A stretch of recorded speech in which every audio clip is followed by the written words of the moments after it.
प्रिय श्रोतागण, आज हम सुनाएंगे। इस कहानी में एक नागिन का प्रतिशोध होता है। दृश्य को एक सांप का प्रतिशोध होता है। एक किसान और एक सांप की दोनों की कहानी सुनाई गई है। उज्ज्वल के लिए यह कहानी बहुत प्रेरणा स्रोत है और इससे विशाल ज्ञान प्राप्त होता है। ऐसा माना जाता है कि जो व्यक्ति इस कहानी को पूरी आत्मा से और पूरे ध्यान से सुनता है, उसके जीवन से सभी प्रकार के दोष दूर हो जाते हैं। जिन लोगों ने इस कहानी को समझने का संकल्प बनाया है, उनमें कभी भी आर्थिक कठिनाई नहीं आती। आपको पता होगा कि साहब कौन है? वे ऐसे एक जीव हैं जिनके पास मणि होती है और उसी जीव के पास वही मणि होती है। जिस सांप के पास वही मणि होती है, उसे हम इच्छाधारी नाग कहते हैं। प्रिय दर्शकों, जो व्यक्ति इच्छाधारी नाग होता है, उसे हर कार्य में समर्थन मिलता है। एक साधारण किसान हर दिन अपने खेत में काम करने जाता था। 10 बजे वह किसान अपनी बैलों की जोड़ी लेकर अपने खेत में जोत करता था। उसने अपने पूरे खेत को बैलों की मदद से जोत दिया था। अब सिर्फ उज्ज्वल कुछ छोटे हिस्से में बचे थे। आबादी में उन छोटे हिस्सों में से कुछ कोने ऐसे थे जिनमें हल नहीं पहुंच सकता था। अब किसान जिन खेत के किनारे बचे हुए थे, उन कोनों में से एक कोने में कुदाली उठाकर प्रवाह की जमीन की खोदाई में लग जाता है। किसान खेत के तीनों किनारों की खुदाई कर लेता है और जब चौथे किनारे पहुंचता है तो वहां पर उज्ज्वल के सामने एक दीमक की बंदी मिलती है, जो कि एक छोटी सी बांबी की तरह दिखती है। अब किसान उस बंदी की भी खोदाई करने लगता है। प्रिय श्रोतागण, अब देसी किसान ने उस बंदी को कुदाली से मार दिया है तो उज्ज्वल को वो बंदी खुद ही जाती है और उसके खुदने के बाद 2 सांप के टुकड़े हो जाते हैं। जब सांप के टुकड़े हो जाते हैं तो सांप की बीच से आधा हिस्सा कट जाता है। अब उस शापित होने वाले 2 टुकड़ों को देखकर वह किसान बहुत दुखी हो जाता है। सोचने लगता है कि आज मेरे द्वारा एक विशेष तरह का बड़ा और दुर्भाग्यपूर्ण अपराध हुआ है। किसान अपने मन में बहुत पश्चाताप करता है। उज्ज्वल को जब किसान उन दोनों सांपों के टुकड़ों को दूर करता है और गौर से देखता है, तो प्रिय श्रोतागण, उसकी आत्मसंतुष्टि मिलती है। खंबे के अंदर छोटे से सांप का एक छोटा सा अवशेष था। इसका दृश्य किसान के दिल को और भी अधिक दुखी होता है। सोचने लगता है कि सांप का जो बच्चा है इसी सांप का है, लेकिन ये सांप तो मर चुका है कि कट गया है, 2 भागों में बंट गया है। अब इस साल के बच्चे का पालन पोषण कौन करेगा? यही सोचकर वो किसान एक प्रतिज्ञा लेता है कि इस सांप की बच्ची से इसका पिता का साया मेरी वजह से हटा है। इसीलिए मैं यह संकल्प लेता हूँ कि इस वर्ष के सांप की आपने बेटी की तरह देखभाल करूंगा और उसके बच्चे को अपने पुत्र की भांति देखेंगे। यह सोचकर वह किसान उस सांप के बच्चे को अपने घर ले आता है। घर पहुंचकर अपनी पत्नी से कहता है कि यह प्यारा सांप का बच्चा है और उसके पिता को मैंने खुद हाथों से मार दिया है। इसीलिए अपनी गलती का पश्चाताप करने के लिए किसान के बच्चे को मैं घर लेके आया हूँ और इसका लालन पालन हम अपने पुत्र की भांति करेंगे। उज्ज्वल को उस किसान के एक छोटा बच्चा था, उसका भी एक छोटा पुत्र था जो बहुत ही छोटा था। ब्रीडर्स को अब किसान की पत्नी भी किसान की बात को मान लेती है। वह भी बहुत सीधी साधी थी, बड़े ही भोले भाव से थी। जब तुझे भी किसान कहते हैं तो किसान की पत्नी समझ जाती है और अपने पति से कहने लगती है कि ठीक से ध्यान दें, यह तो हमारे श्रम की संजीवनी शक्ति का प्रतीक है। इसके साथ ही यह सांप के पुत्र भी है, जिसे हम अपने पुत्र की तरह प्यार से नाज करेंगे। हमारे पुत्र की भांति इसकी भी देखभाल करेंगे, जैसे कि किसान के हाथों सांप को मार दिया था और उस समय उस बंदी के अंदर वही सांप था और उसके बच्चे भी उपलब्ध थे। नागिन उस बांबी के अंदर नहीं थी। 10 को जब किसान उस सांप के बच्चे को लेकर अपने घर आ जाता है तो पीछे से वो नागिन उस बंदी पर आती है तो नागिन देखती है कि उसका पति सांप 2 टुकड़ों में बटा हुआ है और मरा हुआ पड़ा है। ये देखकर नागिन बड़ी दुखी होती है, विलाप करती है, चिल्लाती है प्रिय 10 को, लेकिन कुछ नहीं होने वाला था। अब वो नागिन उस बांबी के अंदर घुसती है और उसके बच्चे की तलाश करती है तो उज्ज्वल को उस नागिन को उसका बच्चा भी नहीं मिलता है। अब तो नागिन और भी ज्यादा दुखी हो जाती है, बहुत रोती है, चिल्लाती है, विलाप करती है, क्योंकि अब उस नागिन का पूरा परिवार ही उजड़ गया था। एक ओर उसके पति की मौत हो गई थी, दूसरी ओर उसके पुत्र का पता नहीं था। अब तो नागिन सोचने लगती है कि जिसने उसके पति की हत्या की है, शायद वही उसके पुत्र की भी मौत का कारण हो सकता है। यही विचार करते हुए नागिन बहुत जोर जोर से रोने लगती है, जैसे कि उसका पूरा मन ही टूट गया हो। वह अपनी आवाज को उच्चतम सीमा तक बढ़ाती है, लेकिन यह नहीं होता कि उसके पति की मृत्यु रोकी जा सके। या फिर उसके पुत्र को वापस पाया जा सके। प्रियदस को अब अंत में जाकर के नागिन भी एक प्रतिज्ञा लेती है। अपने पति की मरी हुई लाश के समक्ष जाकर एक प्रतिज्ञा लेती है और नागिन प्रतिज्ञा इस तरह की करती है, जिसने भी मेरे पति को मारा है और मेरे पुत्र को मारा है उसका भी मैं वंश खत्म कर दूंगी, उसके परिवार में एक को भी जिंदा नहीं छोड़ेगी। इसी तरह की प्रतिज्ञा नागिन द्वारा की जाती है। अपनी दिशा निर्देशित 10 कोणों में वह नागिन खोजने में जुट जाती है कि मेरे पति और मेरे पुत्र की हत्या का अपराधी कौन हो सकता है, उसके कातिल की पहचान कौन है। इस खोज में नागिन संलग्न हो जाती है। अब दूसरे दिन किसान फिर से अपने खेत में जाता है और शेष जमीन को कुदाल से खोदने का काम शुरू करता है। अब जैसे किसान खेत में पहुंचता है और जमीन को उसी कुदाल से खोदने लग जाता है जिस कुदाल से सांप की मृत्यु हुई थी, तो भी दृश्य को वह कुदाल पर उस कुदाल पर सांप का खून लगा हुआ था। प्रिय श्रोतागण, अब नागिन भी उस दिन उस भूमि पर बैठी हुई थी, अपने पति की लाश के आसपास ही मंडरा रही थी। अब जब किसान वह कुदाल उठाकर जमीन खोदने लगता है तो नागिन की ध्यान उस कुदाल पर आकर्षित होती है और उसे देखती है। कुदाल पर चिपका हुआ खून नजर आता है। उस खून को देखकर नागिन सोचने लगती है कि शायद यही वही किसान है जिसने मेरे पति और मेरे बेटे की हत्या की है। अपने 10 दिशा निर्देशित 10 कोणों के आधार पर नागिन को यह जानकर प्राप्त होता है कि उसके पुत्र और पति के हत्यारा कौन हो सकता है। वृद्ध को अब नागिन अपनी प्रतिज्ञा पूरी करने में लग जाती है। अब नागिन सोचने लगती है कि सबसे पहले इस किसान के घर का पता लगाऊंगी, उसके बाद यह पता लगाऊंगी किसके परिवार में कितने सदस्य हैं, उसके बाद एक एक को डसना शुरू करूंगी, एक एक को गिन गिन के मृत्यु के घाट उतार दूंगी। इस तरह की एक रणनीति नागिन बना लेती है। अब जैसे वो किसान शाम के वक्त खेतों में से काम बंद करके अपने घर की तरफ लौटता है, अपने आवास में पहुंचते ही उज्जवल को वो किसान की पीछे पीछे जाने वाली नागिन भी किसान के घर की ओर आग्रहण कर लेती है। अब जब किसान अपने आवास में जाता है तो उसकी पीछे पीछे 10 कोणों में वही नागिन भी चली आती है। वह किसान की पीछे पीछे उसके आवास तक पहुंच जाती है। अब किसान अपने आवास में प्रवेश करता है। किसान की पत्नी द्वार बंद कर देती है और नागिन को बाहर ले जाती है। अब नागिन किसान के घर के अंदर प्रवेश करने के लिए जगह ढूंढती है, लेकिन उसको कहीं भी जगह नजर नहीं आती है। उज्जवल को अब नागिन पास में पड़े एक कूड़े कचरे में उसकी बैठ जाती है और इंतजार करती है कि किसान कब अपने घर के दरवाजे को खोलेगा और तब मैं इसके घर के अंदर प्रवेश करूं। प्रिय नर्स को कुछ ही देर बाद में फिर से किसान की पत्नी अपने घर के दरवाजे को खोलती है और कुछ काम के लिए घर से बाहर चली जाती है। उज्जवल ने इस अवसर का उपयोग करके नागिन को किसान के आवास में प्रवेश करने का अवसर दिया। जैसे ही नागिन किसान के आवास में प्रवेश करती है, पहली बार में ही किसान के छोटे से पुत्र की दिशा में वही नागिन उसे दिखती है जो पलने में झूल रहा था। अब नागिन की मन में उठती है सवाल, क्यों ना किसान के छोटे से पुत्र को पहले ही नष्ट कर दिया जाए, ताकि उसे यह स्थिति समझ में आ सके कि पुत्र का वियोग क्या होता है। उसके बाद नागिन किसान के पुत्र की ओर बढ़ती है और उसको पलने की तरफ जाती है, और जब उसको पालने का दृश्य दिखता है तो वह उसे पीछे से बाहर उड़ाकर उसके शरीर को 20 बार कुचल देती है। इसके बाद नागिन किसान के आवास से बाहर निकल जाती है। अब जैसी नागिन किसान के घर से बाहर निकलती है तो किसान की नजर नागिन पर पड़ जाती है। किसान देखता है कि कोई सांप मेरे घर से निकलता है। ये देखकर किसान अपने मन में सोचने लगता है कि मेरे हाथों जिस सांप की मृत्यु हुई थी यह उसी की नागिन है और ये मेरे घर तक आ गई है, तो इसका मतलब ये है कि अपने मेरे पुत्र को जरूर कोई नुकसान हो गया है।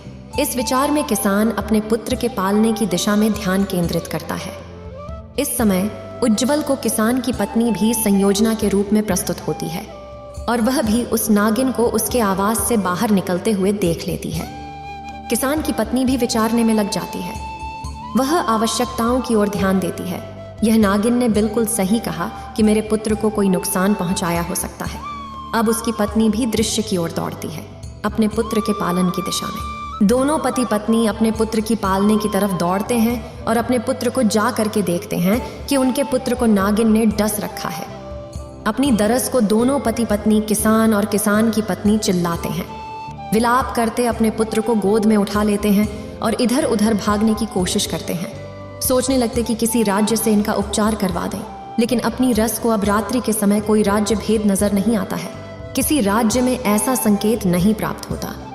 प्रिय श्रोतागण, उस युग में कोई भी अस्पताल उपलब्ध नहीं थे। कोई ऐसी आयुर्वेदिक या चिकित्सा प्रणाली नहीं थी। सिरपुर में केवल वैद्य ही मुख्य हुआ करते थे। उज्जवल को अब कुछ ही समय में किसान के पुत्र की जिंदगी के लिए खतरनाक स्थिति उत्पन्न हो जाती है, और जैसे ही वह जहर चढ़ता है तो किसान के पुत्र के मुख से बुलबुले उठने लगते हैं। उनकी आंखों में नीला रंग पड़ जाता है, पूरा बदन नीला पड़ जाता है। धीरे धीरे किसान के पुत्र की प्राण पखेरु उड़ जाते वह खत्म हो जाता है। दोनों पति पत्नी खूब रोते हैं, चिल्लाते हैं, लेकिन अब क्या होने वाला है। उज्जवल को अंत में किसान अपने पुत्र का दाह संस्कार कर देता है और अपने दिल पे एक पत्थर मार के विश्वास करता है। सोचने लगता है कि नागिन ने अपना बदला पूरा कर लिया है। उसके पति के बदले मेरे पुत्र की जान जो कि ली गई है, इसी कारण नागिन का प्रतिशोध पूरा हो चुका है। अब मैं नागिन के पुत्र को ही अपने पुत्र के रूप में स्वीकार करूंगा और उसके साथ हम दोनों पति पत्नी अपने जीवन को आगे बढ़ाएंगे, क्योंकि वह नागिन का पुत्र जो हमारे पास आया है, हम उसके पुत्र की भांति ही देखभाल करेंगे। उज्जवल को अब किसान और किसान की पत्नी उस नागिन के पुत्र के प्रति अत्यधिक प्रेम हो जाता है। उसकी हर छोटी छोटी चीज़ों का ख्याल रखते हैं, हर ज़रूरत का ख्याल रखते हैं।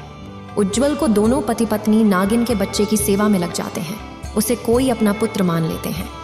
वह अपनी ड्रेस को कुछ दिन निकलने के बाद नागिन फिर से किसान के घर में आती है। अब की बार नागिन सौत की आती है कि इस बार मैं किसान को खत्म करूंगी जिसने मेरे पति की हत्या की है, मेरे पुत्र की उन्मत्ति की हत्या की गई है। आज वही व्यक्ति उसी को नष्ट करने की धमकी देता है। इस विचार से प्रेरित होकर नागिन किसान के घर में फिर से प्रवेश करती है।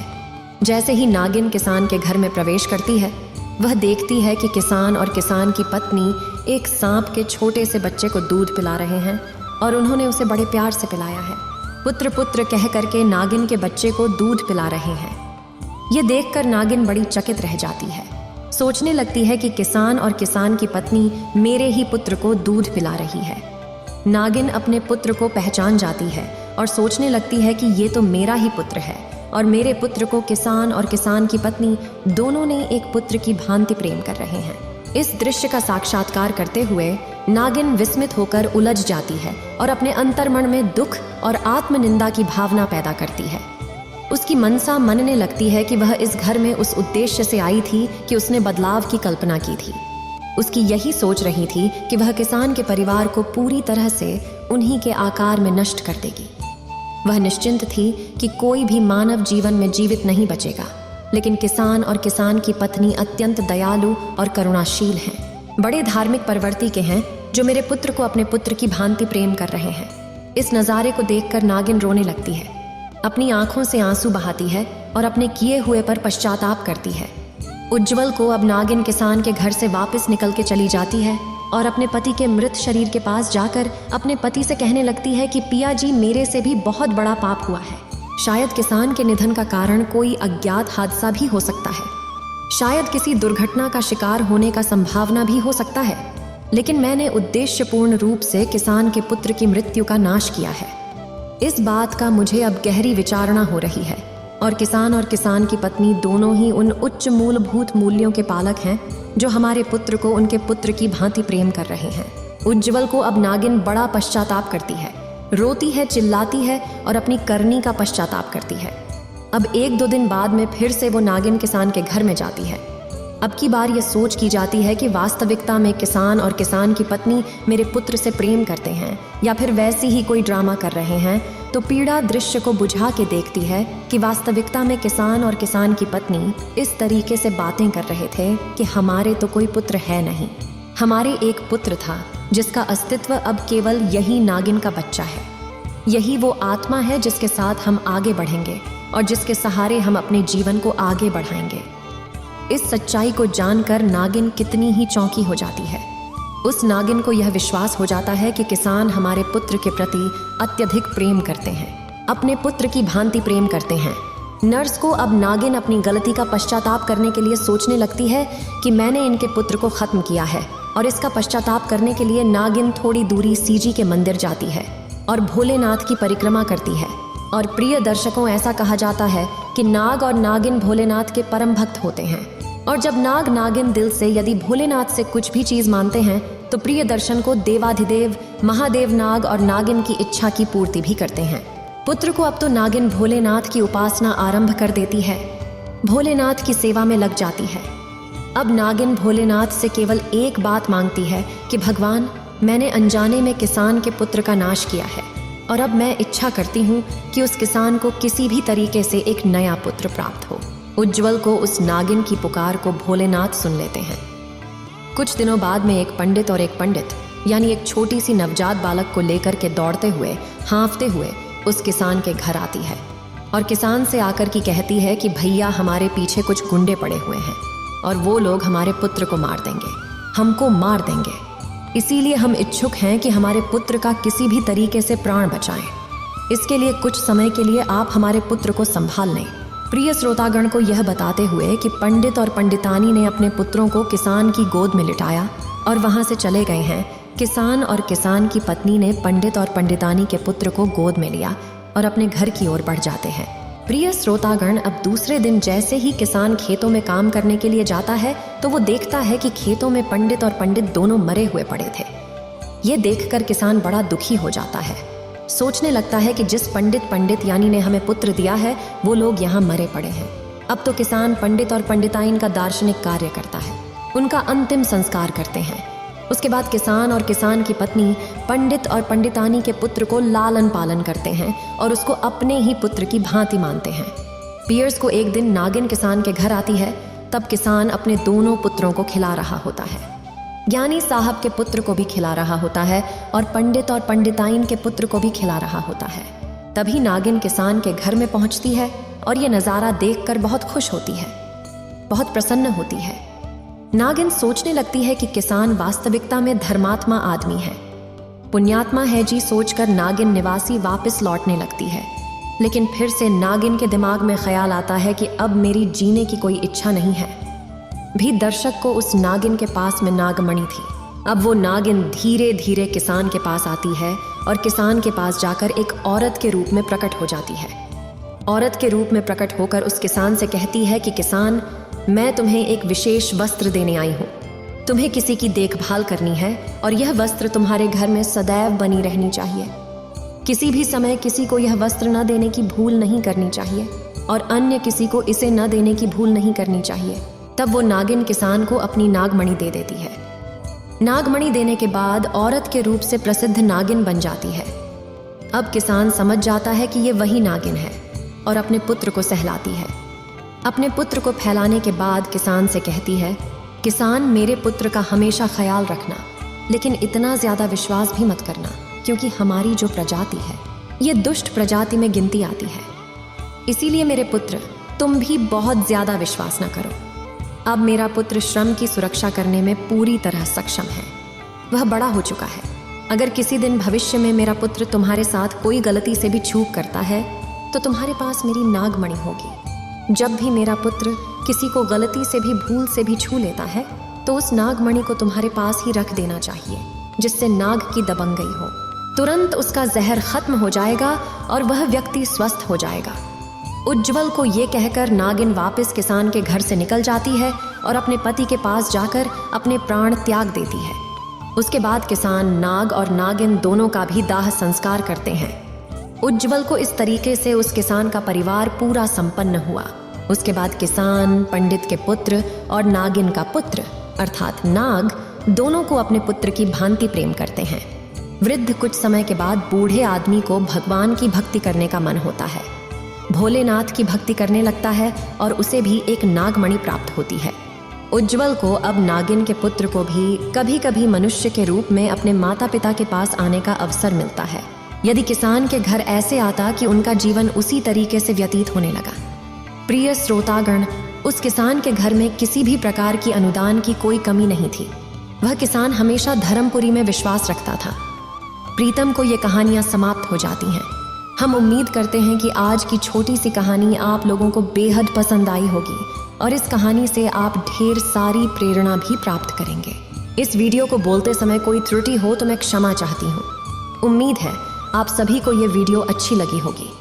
अगर आप शिव के सच्चे भक्त हैं तो चैनल को सब्सक्राइब और वीडियो को लाइक करके कमेंट में हर हर महादेव लिख दीजिए।